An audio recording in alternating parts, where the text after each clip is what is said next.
All right. Sorry about that. So I was talking and then I don't think any of you guys saw it. So let me go over what I just said. Can you see the screen? If someone could say yes or no, I can't see the chat right now.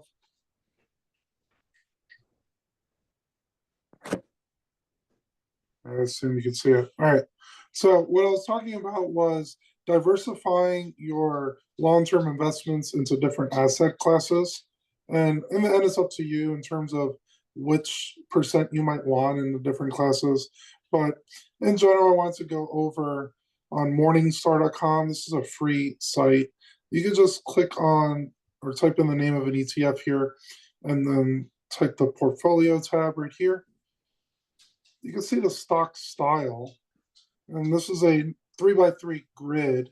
On the left side shows small, medium, and large. This is based on the market capitalization, how big the actual company is. Large companies are the big ones that are all over the place, many $1 billion in revenue and whatnot. The smaller ones are much lower, and they're smaller companies in general. On the top, we have value or growth. Value are more lower price to earnings. They typically pay good dividends. Whenever they're making a lot of their earnings, they're going to usually put more money back into dividends or share buybacks.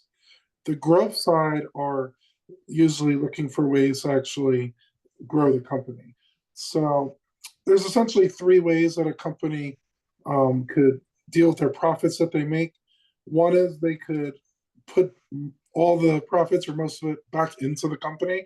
Like Amazon's a good example of that. They went many years when they first started out, pretty much all their earnings would go back into the company to grow it more. The second way is to pay dividends. So companies like Coca-Cola, for instance, they're not going to necessarily grow as fast as the Amazons, and they don't have a really good use of the profits that they make in certain cases. So what they do is they decide to give money back to the shareholders as a dividend. And people in general like dividends that grow over time. If you're a pretty stable company, you have low payout ratios, meaning they're not paying a ton of their money on dividends and they're leaving some for growth. They're typically going to grow over long periods of time. The blend one in the middle is a little bit above. So if you look at the S&P 500, we're right near the blend and very large cap companies.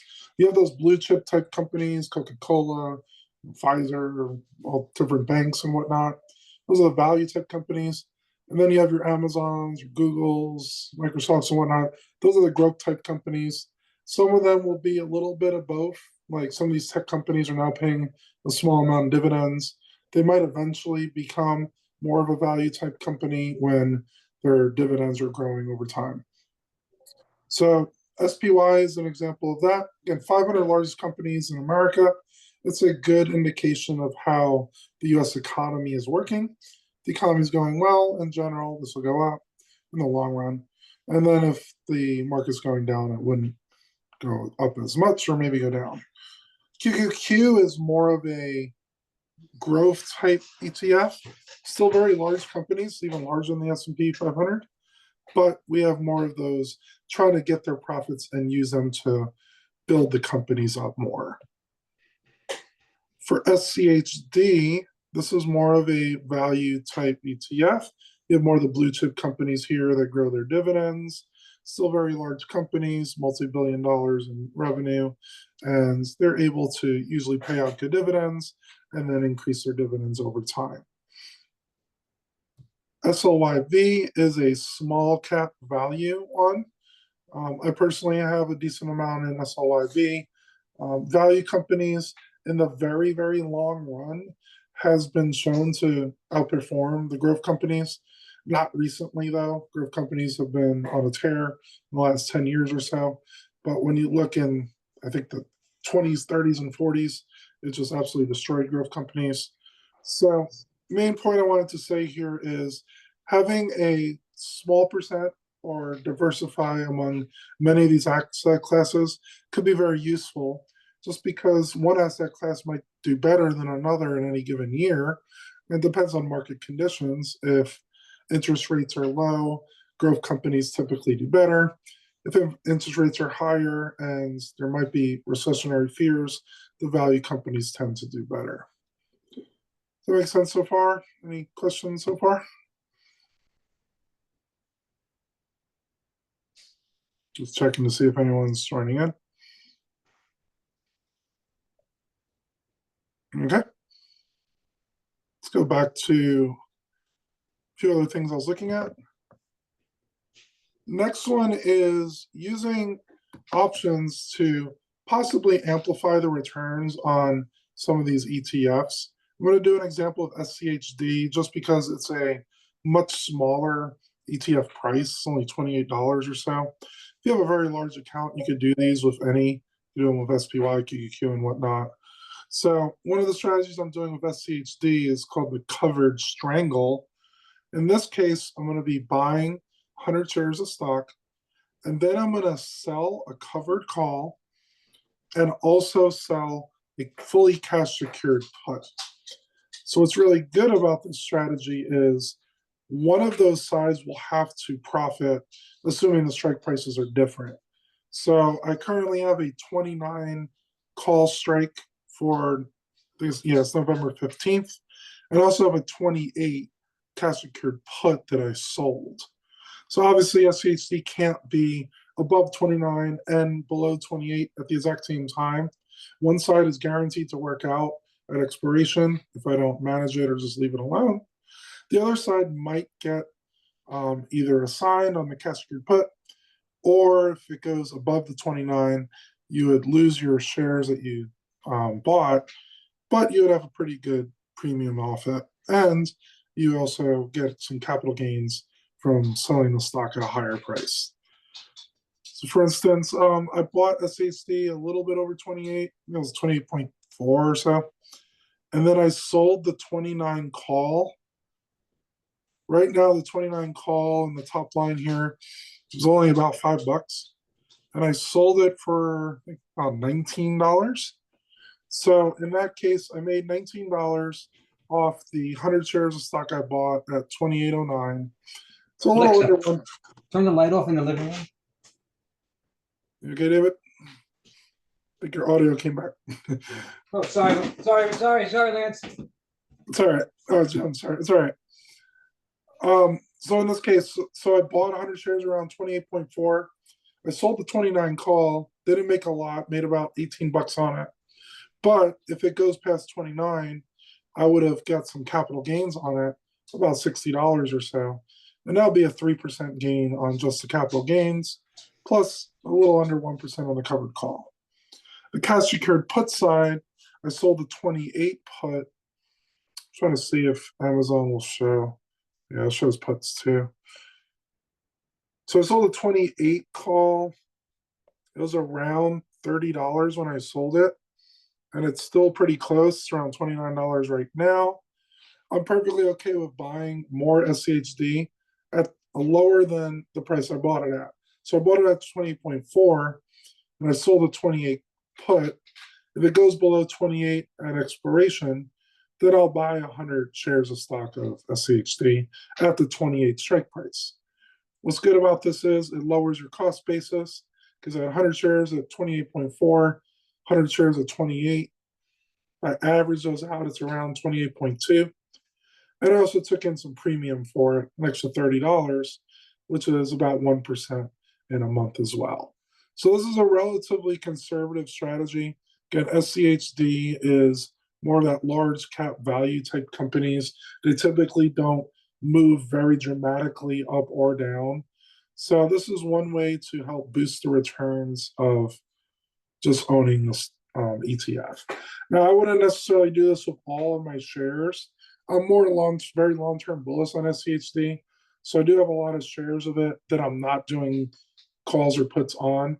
But this is a good way to like into the position to get more shares at a lower price if I want. And I also get some premium. Does that make sense on covered calls? Any questions on that?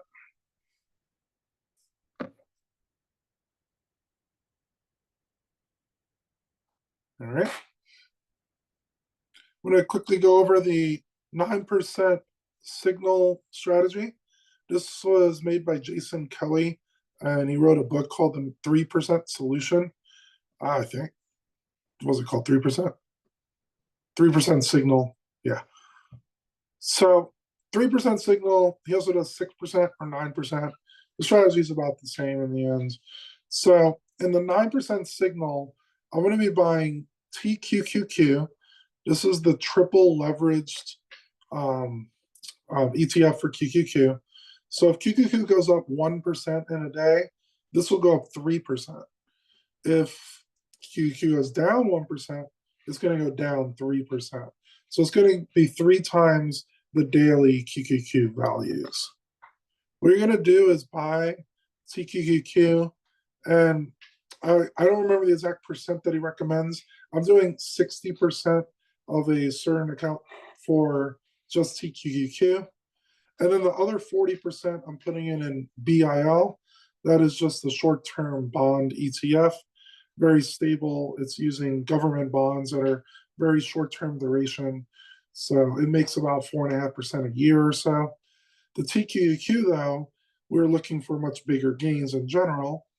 In the 9% signal, you're going to be buying TQQQ, and then every 3 months, you want to see what 9% growth would be on those shares.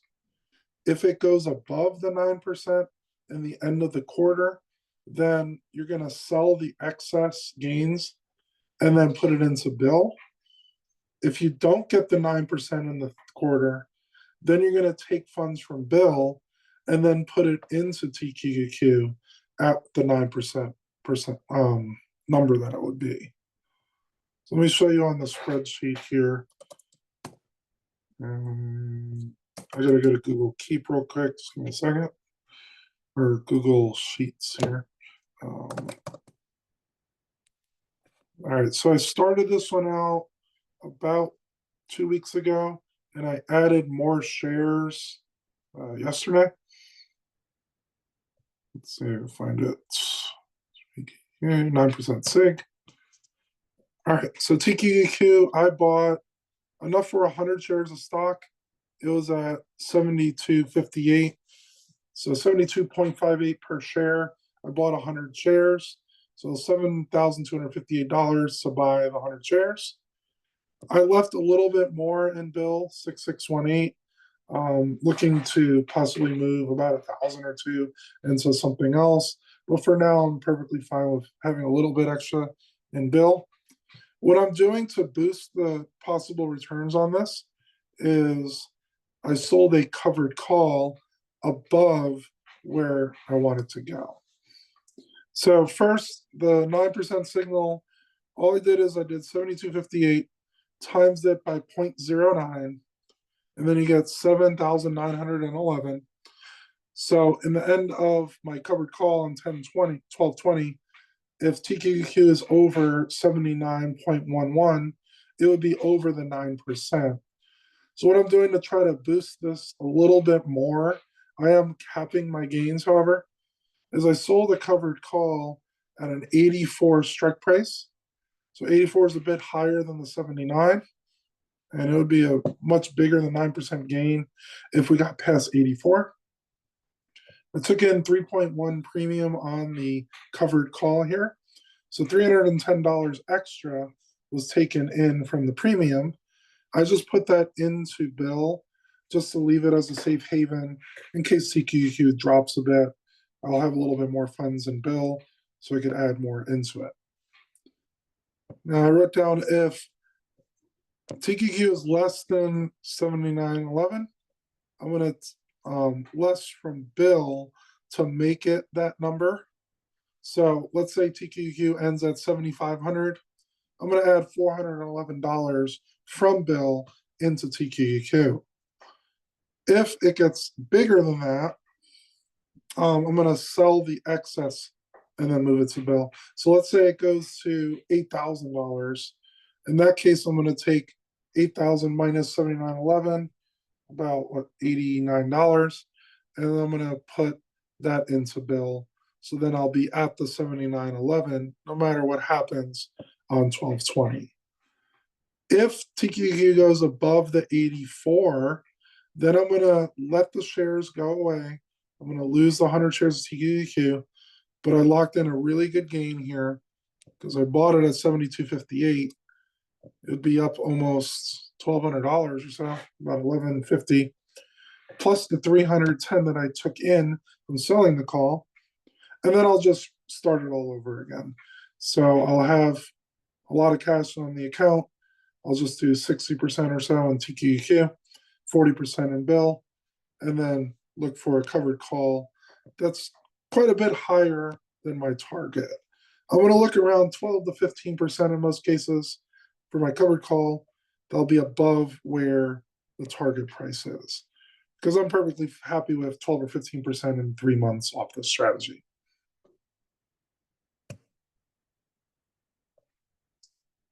All right. Can you guys see me? Let me start my video here.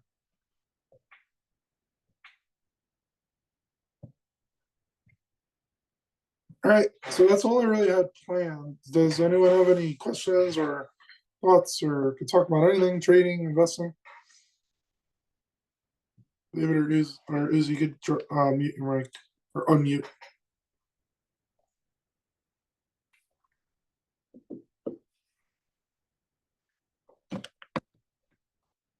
Thanks, Susie. If there are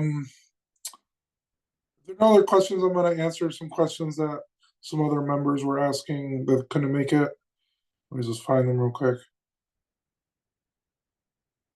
Just give me a second. So, ever consider really high ETFs? Yes, I do have a very small percent in YMAX. That's the Yield Max ETF that has all of them in one fund. So instead of picking individual stocks, it does the same amount into every one of them. I did have TSLY, the Tesla one, and didn't have a good entry on it.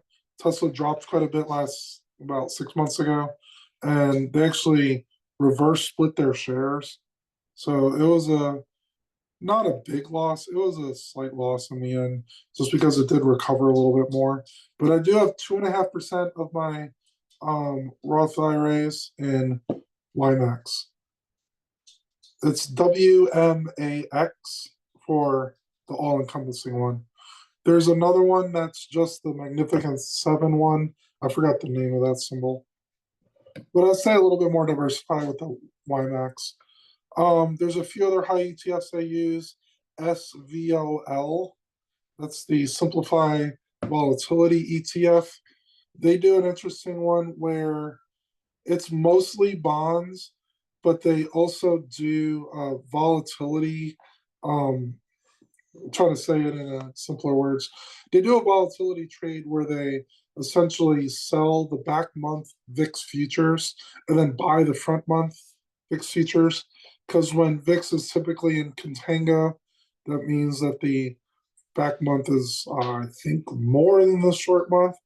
Yeah, so then it's going to decay better. And they do that with about 20% of the account. So they don't do it with a ton. They also hedge against the big volatility events. They buy VIX calls, but it's a pretty small percent. So when you looked at August 4th and the big volatility spike, it didn't get affected that much. And they pay a good dividend. It's about 15% a year, and they pay every month.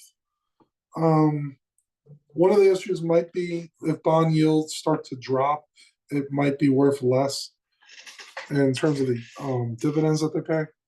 But I have 2.5% in that. I have 2.5% in RQI. That's a closed-end fund. So closed-end funds have only a fixed amount of shares, and they do a little bit of leverage, a little bit of margin on REITs, so the real estate investment trusts. And then finally, I have 2.5% in EOS. That is, I forgot the company, Eaton Vance, I think. They do mostly large cap, close to S&P 500, and they sell calls against it, a bit out of the money. only a small percent of it. I'm also looking into JEPI, JEPI, and JEPQ, JEPQ. That's the JP Morgan Chase. They do JEPI is S&P 500. They sell calls against it a little bit out of the money, and I forgot the percent. It's a smaller percent. JEPQ is probably one I would get though. They do the QQQ. They sell covered calls above that small percent, not the whole amount. I would be wary of looking at ones that sell covered calls on all of the position because you want to be able to take in some growth. So if JEPQ, QQQ goes up a lot, JEPQ will still be okay. And they pay about 6-7% a year in dividends. The other ones could pay a lot more, but there's NAV erosion. The share price of the ETF could go down quite a bit. YMAX has been doing that in the yield max ones. So I would consider them, but I only personally have a small percent. It's only 10% total IRAs. And I drip the dividends, just buy more shares of the ETF with it.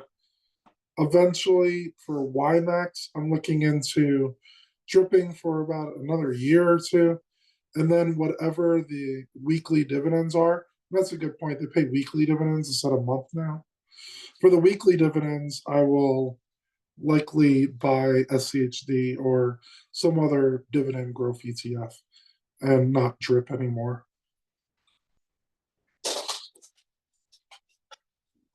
Any other questions for now? Or I could answer the ones that people asked about.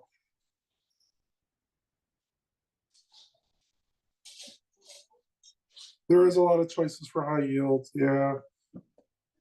Look at a lot of the closed-ended funds. They typically have decent yields. Like high yield is deceptive. I don't think getting more than around 12% a year in dividends is probably worth it.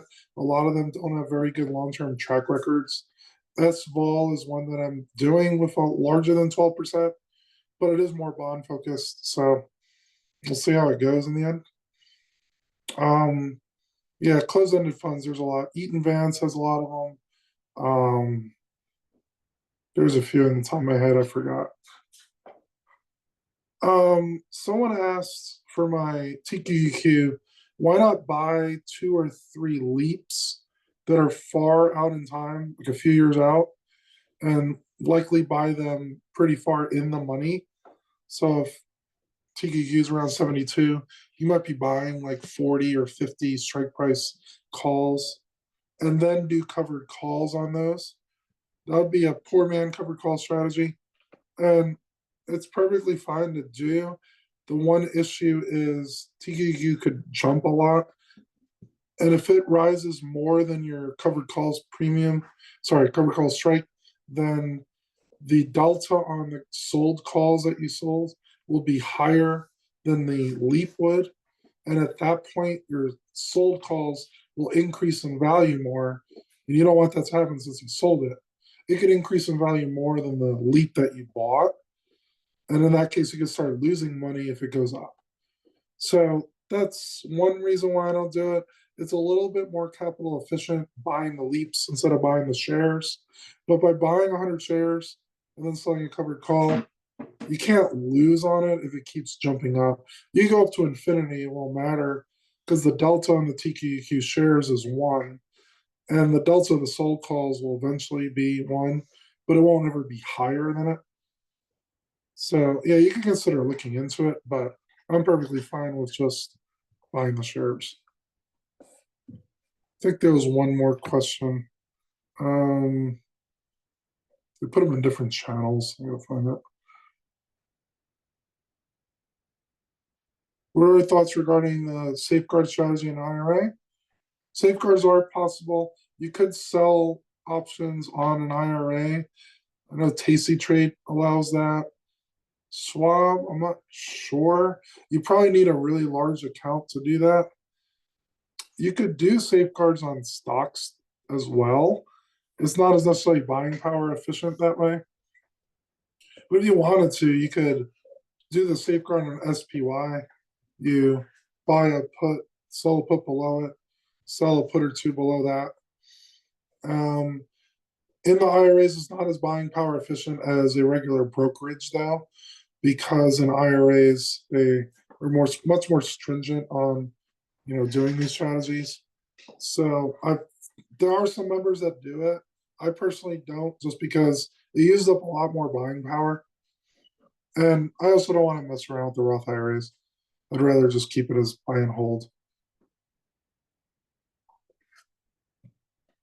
Let's see if I can find another question.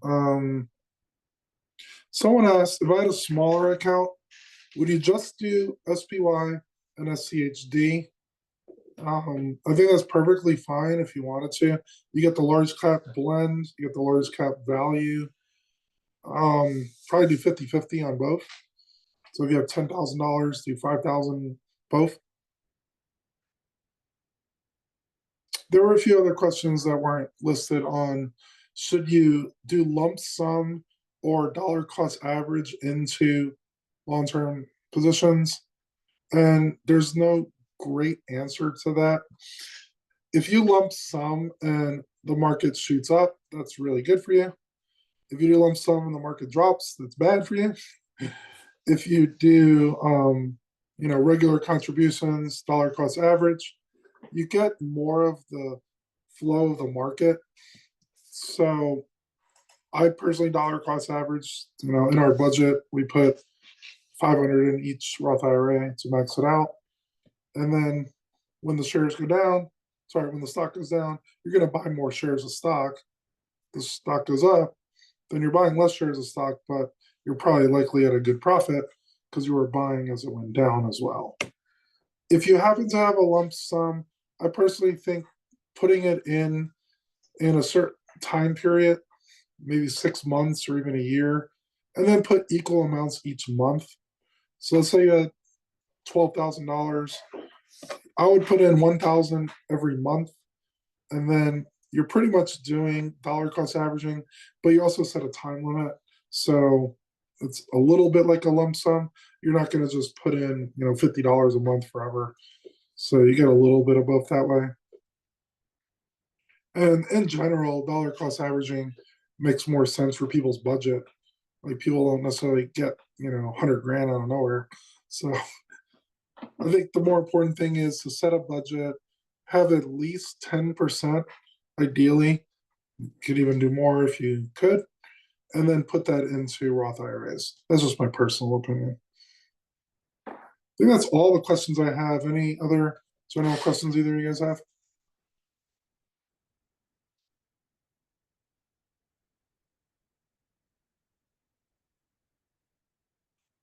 I used to be a financial advisor at Ameriprise Financial, and this is the stuff we would do, but they would want very high fee mutual funds for me to get paid more. Stay low cost SPY, QQQ, SCHD. All the ones I talked about are very low fees. So that's definitely a big point too. All right, if there's no other questions, we'll end it here. David, are you good? Any questions?